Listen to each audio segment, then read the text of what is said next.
तुम्हारा सोच नंगी है, तुम्हारा दिमाग नंगा, तुम्हारे ही घर में तुम्हारे ही माँ बहन तुमसे ही सुरक्षित नहीं है, तो साले उस आक्रमण को ये मौलाना सही ठहरा रहा था। और कई बार ये हिंदू देवी देवताओं पर भी अभद्र टिप्पणी कर चुका है। तुम सोच के देखो, डिंपल यादव साड़ी पहनी थी। अब साड़ी तो हमारे सनातन संस्कृति का हिस्सा है, साड़ी सूट सलवार यही तो हमारा सनातन संस्कृति का हिस्सा है, पहनावा है। माँ दुर्गा साड़ी पहनती है, माँ लक्ष्मी साड़ी पहनती है, माँ सरस्वती साड़ी पहनती है, माँ पार्वती साड़ी पहनती है। तो तुम सोच के देखो कि साड़ी पहनने वाले के बारे में जब मौलाना ये सोचता है, तो हमारी देवियों के बारे में ये मौलाना कितना घटिया बातें सोचता होगा, कितना नीच सोच होगा इसका।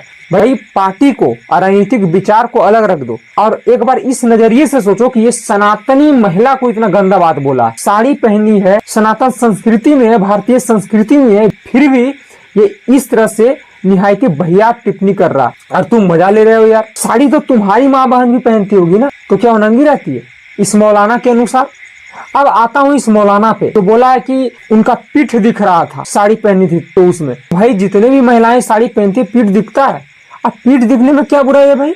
तुम्हारा सोच नंगी है, तुम्हारा दिमाग नंगा। मतलब तुम चाहते हो कि जिस तरह से तुम अपने घर की महिलाओं को जॉम्बीज बना के रखते हो, बिल्कुल काला तिरपाल ओढ़ा के रखते हो, चाहे बाहर हो चाहे अंदर हो, काला तिरपाल ओढ़ना ही ओढ़ना है। तुम चाहते हो सब ऐसे ही करे, जो कि एक अरबी संस्कृति का हिस्सा था। वहां पे जो मरुस्थल था, जो रेगिस्तान था, और वहां की जो महिलाएं थी इसलिए काला तिरपाल को अपने ऊपर जो बुर्का है उसको डालती थी, क्योंकि उधर सिर्फ बालू ही बालू था और धूल कंकड़ से बचने के लिए ये अपने ऊपर ये बुर्का डाला करती थी। लेकिन तुम लोग इसे इस्लामी संस्कृति से जोड़ दिया और दुनिया में जितने भी इस्लामी महिला हैं सब पर ये थोप दिया। चाहे गर्मी हो, ठंडा हो, बरसात हो, कुछ भी हो, जैसा मौसम हो, सब में ये थोप दिया। और तुम यही काला तिरपाल डिंपल यादव या फिर इकरा हसन इसमें देखना चाहते थे। साले हरामी। अबे तुम मौलाना लोग इतने घटिया और नीच होते हो कि अपने ही घर में अपने बेटी को बेटी नहीं मानते हो, अपनी बहन को बहन नहीं मानते हो, अपनी बुआ को बुआ नहीं मानते हो, अपनी पत्नी को पत्नी नहीं बल्कि खेती समझते हो। तुम्हारे ही घर में तुम्हारे ही माँ बहन तुमसे ही सुरक्षित नहीं है,